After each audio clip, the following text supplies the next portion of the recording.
Change Management war in den 90er Jahren der große Hit, weil da schon ganz kluge Leute gesagt haben, es kommen große Veränderungen in der Wirtschaft auf Leute zu. Und ich war dann einer der ersten Change Management Berater und bin zu Kunden gegangen und die hatten Angst, dass das Management gechanged wird, dass die alle ausgetauscht werden. Das ist natürlich die leichteste Art, Veränderungen zu bewirken, nämlich einfach das Personal austausche. Das ist natürlich vollkommen illusorisch. Also wie kriege ich eine Veränderung? Heute sagt man eigentlich Transformation, weil sie fast noch massiver sind als das, was wir uns in den 90er Jahren hätten träumen lassen. Wie bekomme ich das hin? Es gibt zwei verschiedene Qualitäten von Botschaften, die Menschen empfangen können, wenn es um Veränderung geht. Der eine sagt, Mensch, es ist ja toll, ich bin total begeistert. Und der andere sagt, oh mein Gott, ich habe totale Angst vor diesen Veränderungen. Da gibt es die berühmte Kurve von der Sterbeforscherin Elisabeth Kübler-Ross, wo, wenn ich eine infauste Diagnose bekomme, also infaust heißt schlechte Diagnose und es ist unheilbar, dann gibt es verschiedene Phasen von, ich versuche das zu verhandeln mit den Ärzten, ich falle in eine tiefe Niedergeschlagenheit, dieses Tal der Verzweiflung und versuche mich dann aber letztendlich immer wieder damit auseinanderzusetzen, verschiedene Therapiemöglichkeiten mir zu überlegen und diskutiere quasi mit den Fachleuten und mit mir selber mich aus diesem Tief heraus im Idealfalle, sodass ich dann auch wieder performant bin und das, was ich noch an Leben übrig habe, zu leben. Und wir haben festgestellt, dass diese Veränderungskurve als Reaktion auf schlechte oder schlecht wahrgenommene Nachrichten ähnlich durchlaufen wird wie bei solchen schlimmen medizinischen Diagnosen. Und das natürlich in unterschiedlichster Art und Weise von den Mitarbeitenden in einer Unternehmung. Und da muss ich dann natürlich darauf reagieren. Das andere ist aber genauso schlimm, dass wenn Leute etwas positiv, subjektiv positiv wahrnehmen und dann diesen uninformierten Optimismus haben. Dann ist das total super, ich habe keine Ahnung, worum es geht. Und dann geht die Kurve der Motivation halt auch wieder runter, weil sie dann auf einmal die ganzen Informationen und die Detailpläne und vor allem die Kosten bekommen. Zwar die finanziellen Kosten, als auch die Kosten, was es in meiner Zeit alles macht.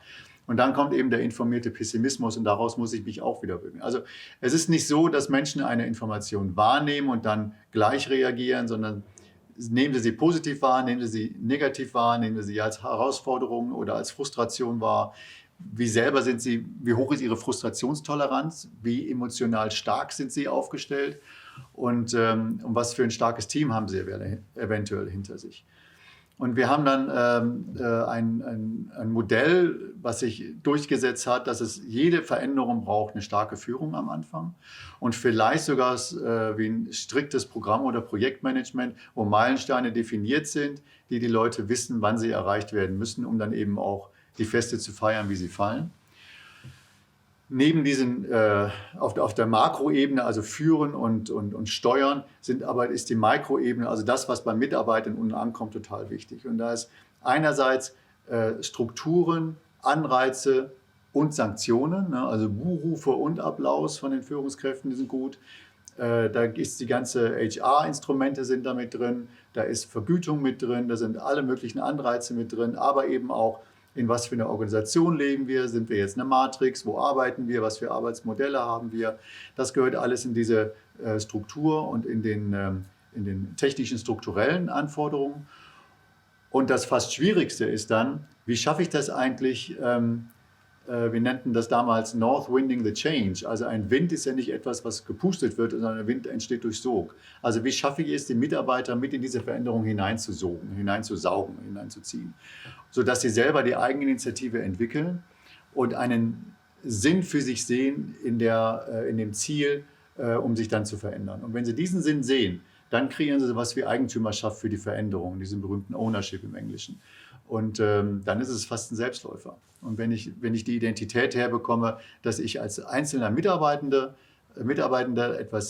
einen Sinn darin sehe, in dieser Veränderung der großen Organisation, dann tue ich was für mich und für meinen Bereich und damit verändere ich die Organisation.